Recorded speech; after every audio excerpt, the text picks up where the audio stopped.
우리 기도하시겠습니다. 사랑하는 아버지 감사드립니다. 이 시간 하나님 말씀을 듣기 원합니다. 성령 하나님 우리 가운데 찾아와 주셔서 우리의 귀를 열어주시고 마음을 열어주시사 하나님의 말씀이 심겨지고 새겨지게 하여 주시옵소서. 우리의 삶을 다해 주님 말씀에 순종하며 살아갈 수 있는 믿음이 풍성해지는 복된 시간 되게 하여 주시옵소서. 설교자 입술을 주장하시사 하나님의 말씀이 온전히 선포되도록 역사하여 주시옵소서. 예수님의 이름으로 기도드립니다. 아멘. 한 주간 잘 보내셨습니까? 지난 4월 4일에 우리 새가족반 성경 공부를 수료하신 우리 성도님들과 또 우리 새가족부 부원분들이 이 양화진에 있는 외국인 선교사 묘원에 다녀왔습니다. 다녀오신 이후에 여러 성도님들께서 저에게 그 시간이 참 큰 은혜의 시간이었다 이렇게 말씀해 주셨어요.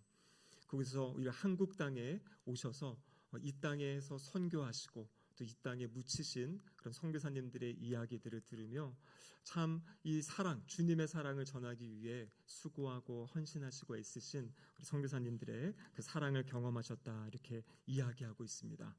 우리 교회에서 가깝습니다. 한 30분도 안 걸리는데요.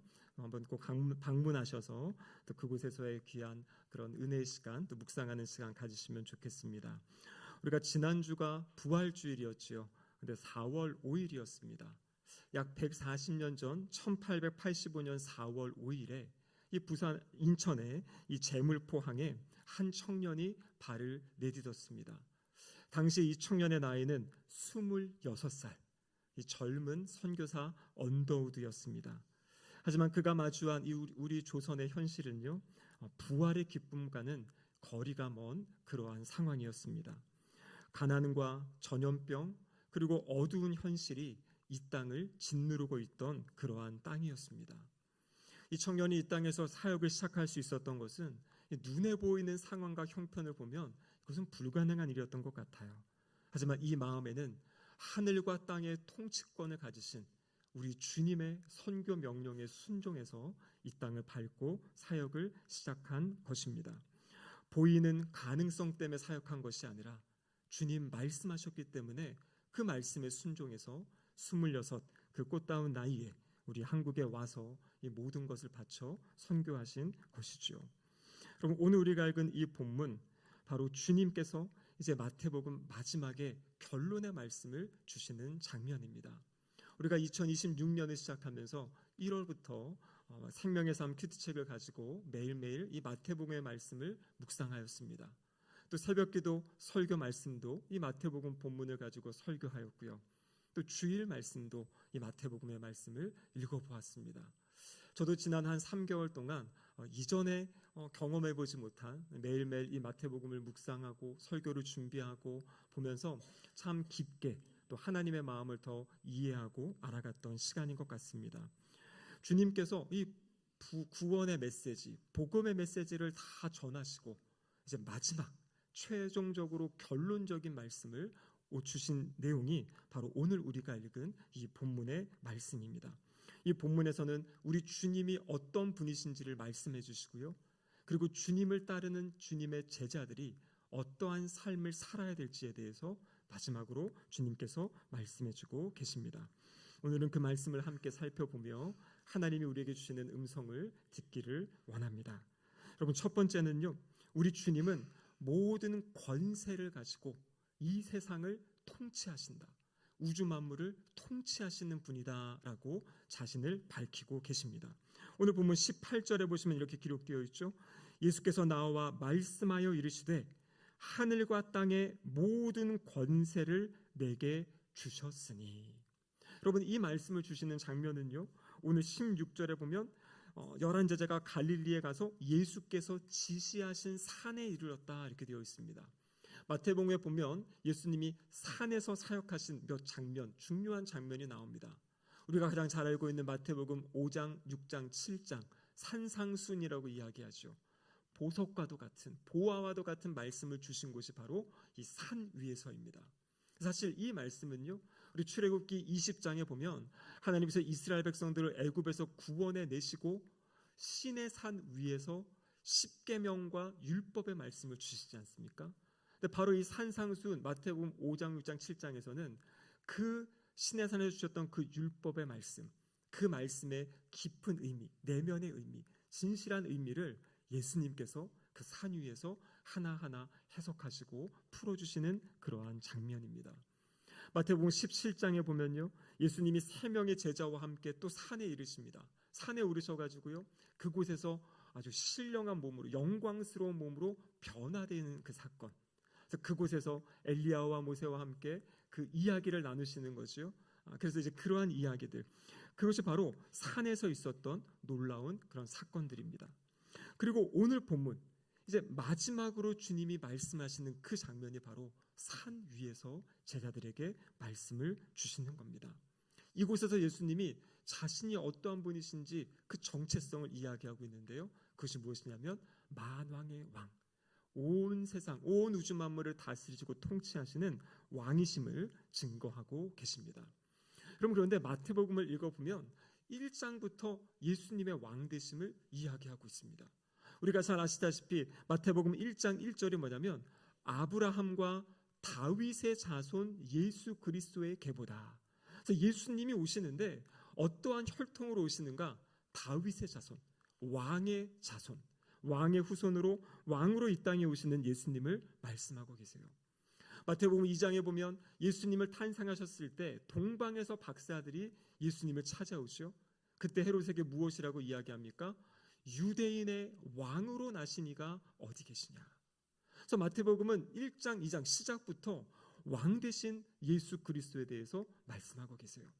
그런데 왕이신 예수님이 태어나신 곳이 마국간이고요, 왕이신 예수님이 헤롯의 그 위협 가운데 애굽으로 피신하시는, 어떻게 보면 1장과 2장에서는 아주 연약한 그런 왕의 모습을 보여주고 있습니다. 하지만 오늘 본문 이 마태복음 28장, 여기에 나오는 모습은 전혀 다른 모습이에요. 예수님이 십자가에서 하나님의 말씀에 따라 순종하여 죽으시고 하나님이 예수 그리스도를 살리신 다음에는 오늘 본문의 이야기처럼 하늘과 땅의 모든 권세를 하나님께서 예수 그리스도에게 주셨다라는 것입니다. 여러분, 지금도 이 하늘의 권세, 이거 무엇입니까? 하늘의 그 모든 영적인 권세, 영적인 것을 통치하시는 분이 바로 우리 주님 예수 그리스도시고요, 땅의 권세, 정치적인, 역사적인 그 모든 것을 다스리시고 주관하시는 분이 누구십니까? 부활하신 예수 그리스도이십니다. 여러분, 이것은 다니엘서 7장에 보면요, 인자가 마지막 때에 어떤 일을 할 것이다, 그 내용이 예언되어 있습니다.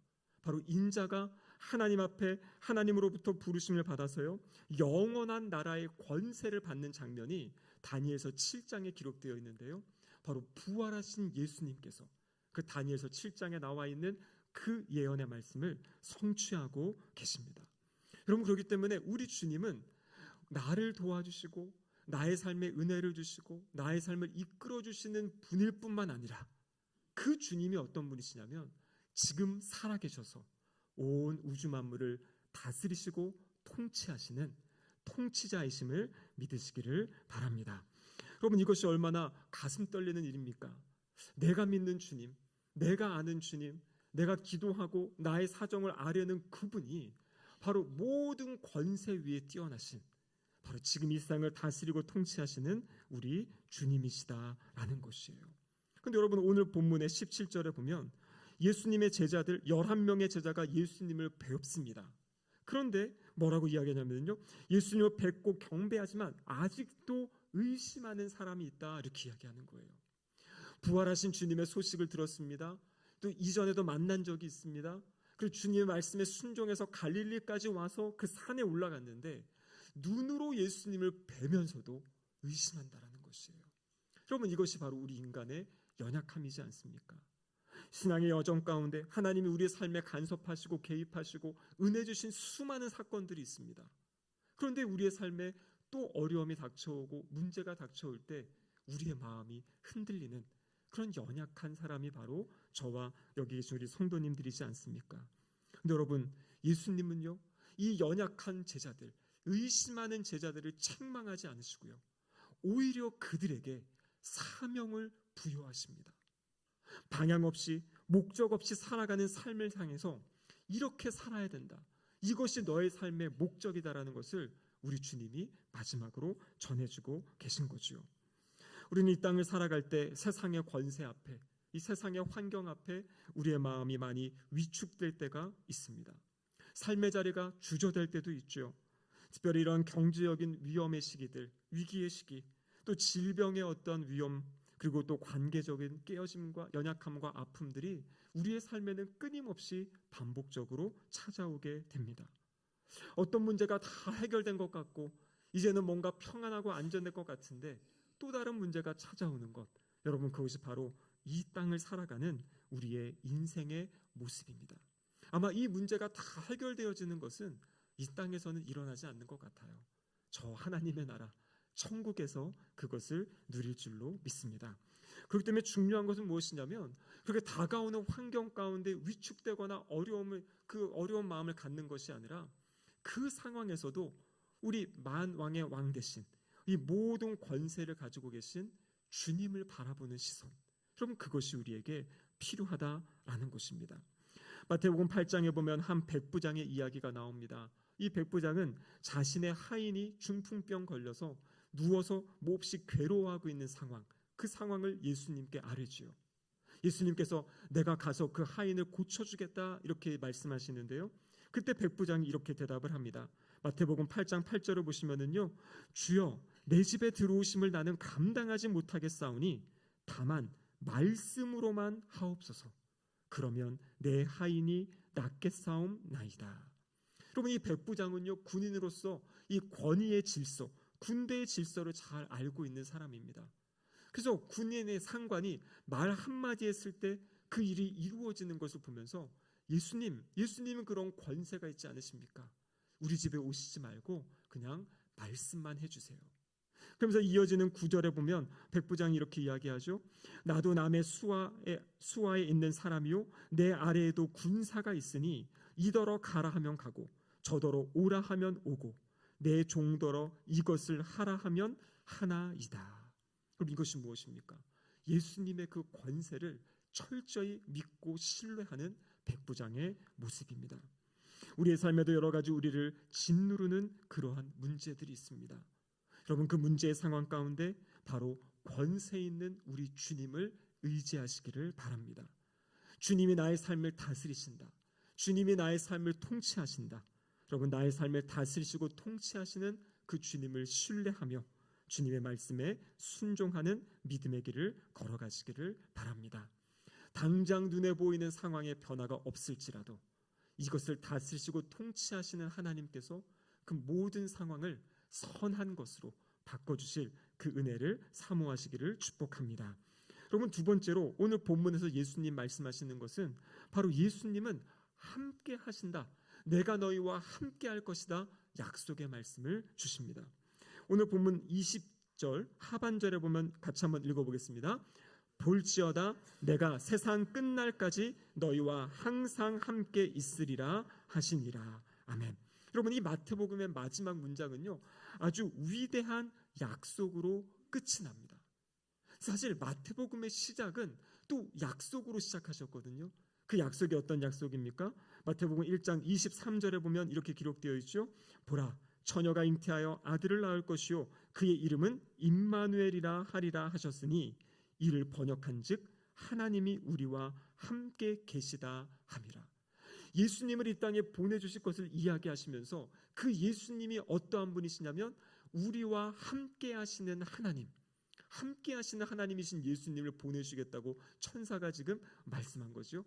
그런데 그 함께 하시는 예수님께서 공생의 기간 동안 사람들과 함께 하시고 제자들과 함께 하시고 그들에게 말씀을 전하시고 치유하시고 회복하셨습니다.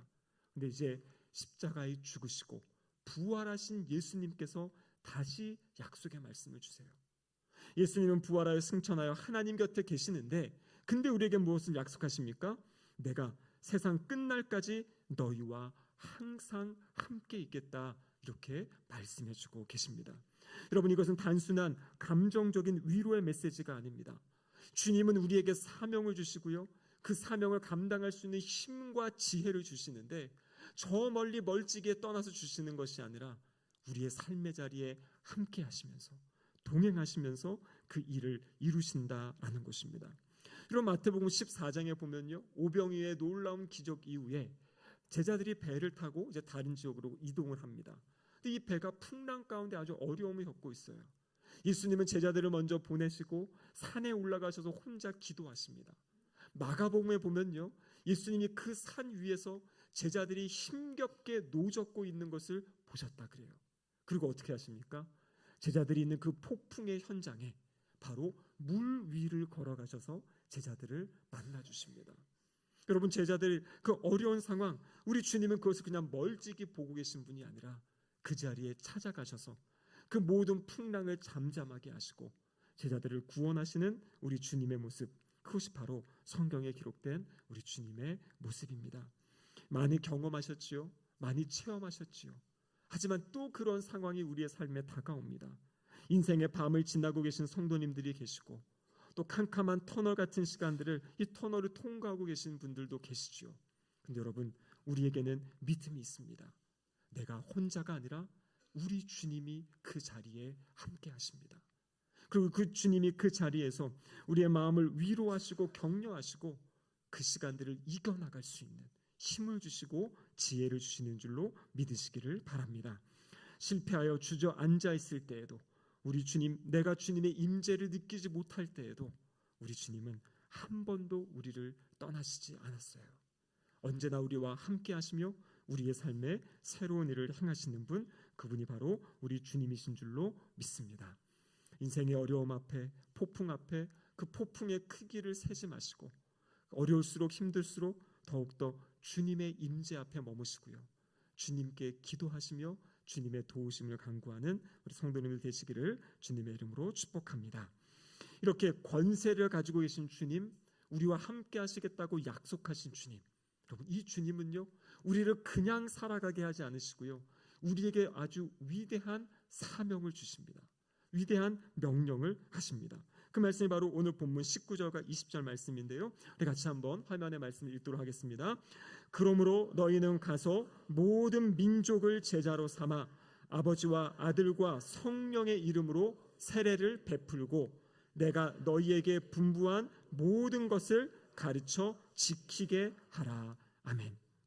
그럼 여기 말씀해 보시면 이제 이 모든 권세를 가진 주님께서 의심하고 있던 그 연약한 제자들을 향해 말씀하시는 거예요. 무엇을 말씀하십니까? 핵심은 무엇이냐면 제자를 삼아라, 이 말씀을 하시는 겁니다. 제자를 삼기 위해 가고 제자를 삼기 위해 그들에게 복음을 전하고 그들의 복음을 듣고 영접할 때 세례를 베풀고 그 다음에는 내가 분부한 모든 것, 주님이 말씀하신 그 모든 것을 가르쳐 지키게 하라. 더 원어적으로 번역하면 지킬 때까지 가르쳐라, 이렇게 말씀하고 계신 거예요.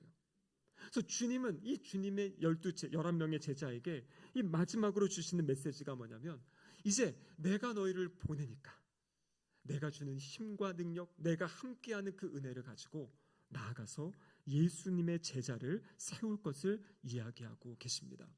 여러분, 제자를 삼는다는 것은 출발이 무엇입니까? 영혼을 구원하는 것이에요.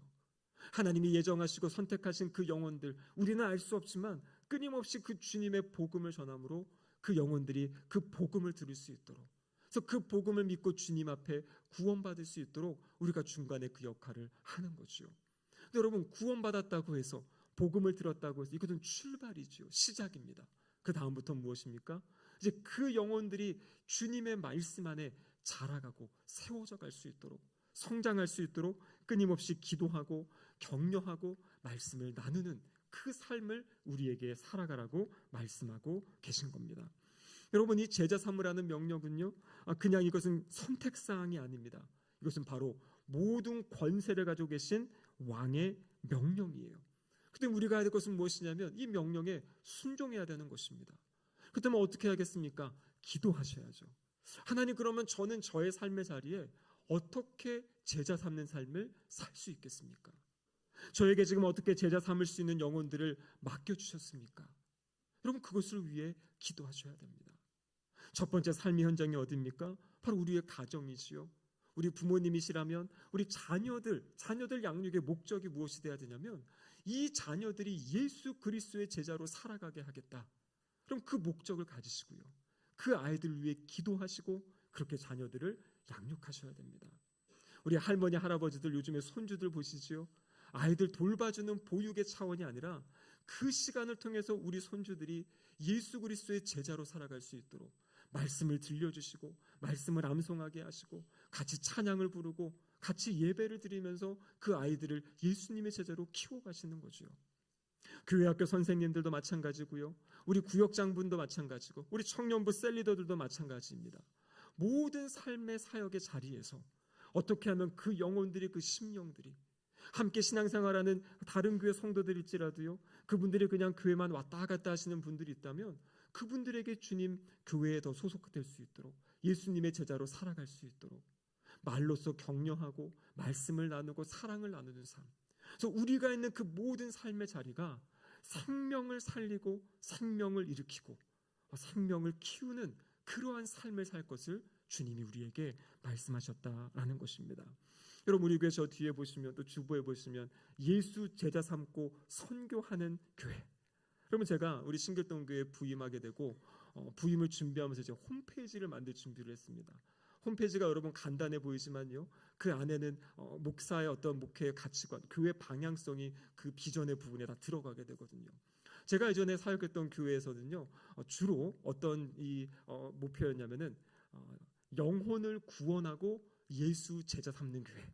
그래서 영혼을 구원해서 예수님의 제자를 세운다. 이것이 제가 이제 사역했던 교회들의 주된 사명이었습니다. 그래서 제가 우리 신길동교회 부임하면서 이제 기도했어요. 하나님, 어떠한 사명을 가지고 제가 이 교회를 이끌어 가야겠습니까? 그때 주님이 저에게 주던 감동이 바로 저 뒤에 있는 겁니다. 예수 제자 삼는 것에서 멈추는 것이 아니라 예수님의 제자가 되어서 이제는 선교하는 것이에요. 여러분 여기서 말하는 선교는 해외 선교사를 보내는 것만을 이야기하는 것이 아닙니다. 우리의 모든 삶의 자리가 주님을 알지 못하는 곳이라면 그곳이 바로 선교지거든요.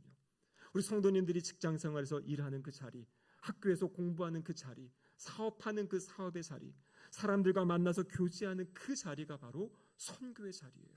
그래서 우리가 주님의 제자로 훈련받고 준비되어지고 자라가고 성장하면서 우리가 나아가는 그 모든 삶의 자리에서 그 주님의 제자의 삶을 살고 그들에게 주님의 제자가 될 수 있도록 복음을 전하고 말씀을 전하는 삶.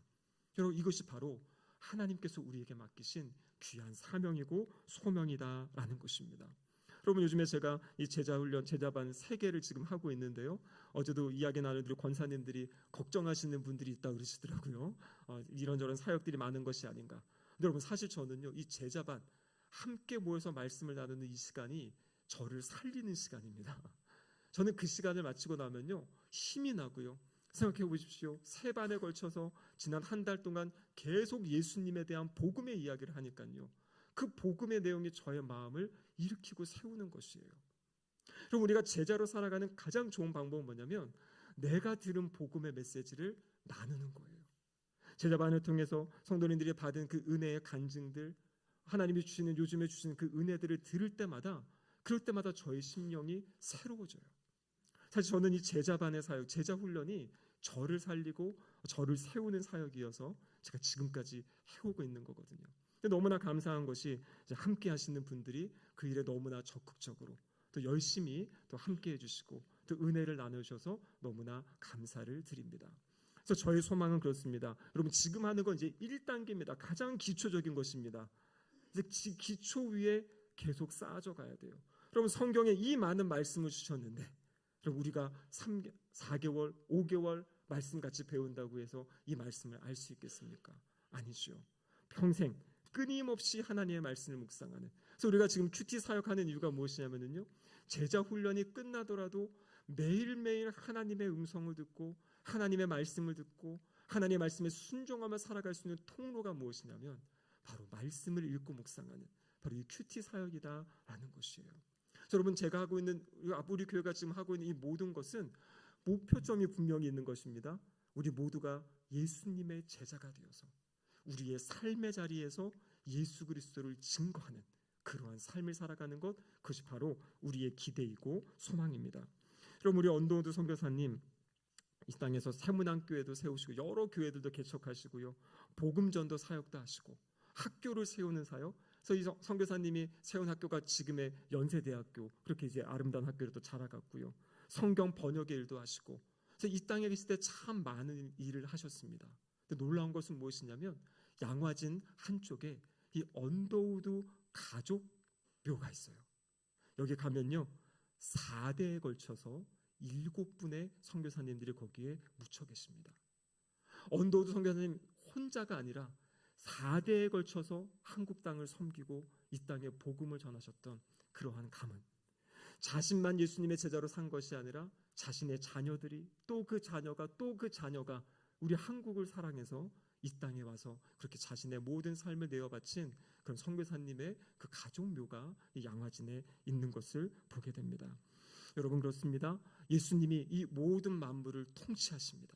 여러분, 그렇기 때문에 두려워하지 말고 담대하게 살아가시기를 바랍니다. 예수님이 우리와 함께 하세요. 나의 힘과 나의 능력이 아니라 주님이 그것을 살아갈 수 있는 힘과 능력을 주시겠다고 약속하셨어요. 그것을 믿으시기 바랍니다.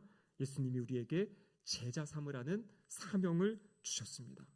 우리는 어떻게 하면 됩니까? 순종하고 믿음의 길을 걸어가면 될 줄로 믿습니다. 그래서 우리 주님의 말씀, 이 마태복음 마지막에 그 모든 복음의 말씀을 다 주시고 이제 너희는 이렇게 살아라 말씀하신 이 주님의 지상 명령, 제자 삼는 삶 우리 모두가 살아가시기를 주님의 이름으로 축복합니다. 아멘. 기도하시겠습니다. 하나님 아버지, 감사드립니다. 지난 3개월 동안 마태복음의 말씀을 통하여 우리에게 하나님의 뜻을 밝혀주심에 감사드립니다. 오늘 이 마지막 시간 주님 예수 제자 삼으라는 이 주님의 명령의 말씀을 우리 모두가 가슴에 품게 하시고 나의 삶의 자리에 어떻게 주님의 제자를 삼을 수 있을지 기도하며 실천하며 순종하며 살아가는 우리 모두가 되게 하여 주시옵소서. 예수님의 이름으로 기도드립니다. 아멘.